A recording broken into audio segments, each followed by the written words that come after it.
ನೆಲ್ಲಿದಡಿ ಗುತ್ತಿನ ಮನೆಯವರಿಗೆ ಸಂಕ್ರಮಣ ಪೂಜೆಗೆ ಎಂಎಸ್ಇಝಡ್ನಿಂದ ಎದುರಾದ ಆಕ್ಷೇಪಕ್ಕೆ ವಿಶ್ವ ಹಿಂದೂ ಪರಿಷತ್ ಆಕ್ರೋಶವನ್ನು ವ್ಯಕ್ತಪಡಿಸಿದ್ದಾರೆ. ತುಳುನಾಡಿನ ದೈವಾರಾಧನೆಗೆ ಅಡ್ಡಿಪಡಿಸಿದರೆ ಇನ್ನೊಂದು ಸುತ್ತಿನ ಸಂಘರ್ಷವನ್ನು ವಿಶೇಷ ಆರ್ಥಿಕ ವಲಯ ಎದುರಿಸಬೇಕಾಗುತ್ತದೆ ಎಂದು ಎಚ್ಚರಿಕೆಯನ್ನು ನೀಡಿದ್ದಾರೆ. ನೆಲ್ಲಿದಡಿ ಗುತ್ತಿಗೆ ಭೇಟಿ ನೀಡಿ ಚೌಟರ್ ಜೊತೆ ಮಾತುಕತೆ ನಡೆಸಿದ ವಿಶ್ವ ಹಿಂದೂ ಪರಿಷತ್ ಮುಖಂಡರು ಗುತ್ತಿನ ಮನೆಯವರಿಗೆ ಧೈರ್ಯವನ್ನು ತುಂಬಿದ್ದಾರೆ. ಮಾರ್ಚ್ 18ರಂದು ಹಮ್ಮಿಕೊಳ್ಳಲಾದ ಪ್ರತಿಭಟನಾ ಪಾದಯಾತ್ರೆಗೆ ಹೆಚ್ಚಿನ ಸಂಖ್ಯೆಯಲ್ಲಿ ಹಿಂದೂ ಸಂಘಟನೆಯ ಕಾರ್ಯಕರ್ತರು ಭಾಗವಹಿಸುವಂತೆ ಶರಣ್ ಪಂಪ್ವೆಲ್ ಮನವಿ ಮಾಡಿದ್ದಾರೆ. ಅಲ್ಲಿ ಲಕ್ಷ್ಮಣ್ ಚೌಟ್ರು ಮಾತಾಡಬೇಕಾದ್ರೆ ನಮಗೆ ಭಾಳ ಆಶ್ಚರ್ಯ ಆಗುತ್ತೆ. ನೂರಾರು ಜನ ಬಂದು ಅಲ್ಲಿ ದೈವದಲ್ಲಿ ಪ್ರಾರ್ಥನೆ ಮಾಡಿದಂಥ ಸಂದರ್ಭದಲ್ಲಿ ನೂರಾರು ಜನರಿಗೆ ಯಾವುದೆಲ್ಲ ಕಷ್ಟ ಇತ್ತು ಅಲ್ಲಿ ಅದು ಪರಿಹಾರ ಸಿಕ್ಕಿದೆ.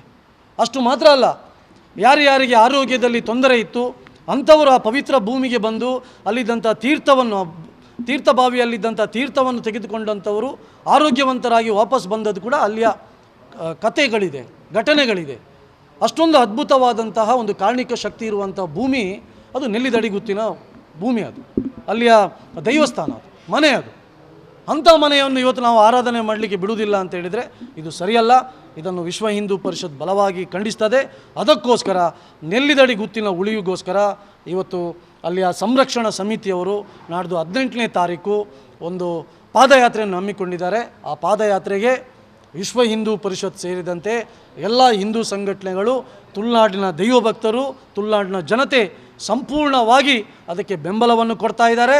ಅದಕ್ಕೋಸ್ಕರ ನಾನು SEZನ ಅಧಿಕಾರಿಗಳಿಗೆ, ರಾಜ್ಯ ಸರ್ಕಾರಕ್ಕೆ, ಕೇಂದ್ರ ಸರ್ಕಾರಕ್ಕೆ ನಾನು ಆಗ್ರಹ ಮಾಡ್ತಾ ಇದ್ದೀನಿ, ನೀವು ಸಂಘರ್ಷಕ್ಕೆ ಅವಕಾಶವನ್ನು ಮಾಡಿಕೊಡಬೇಡಿ.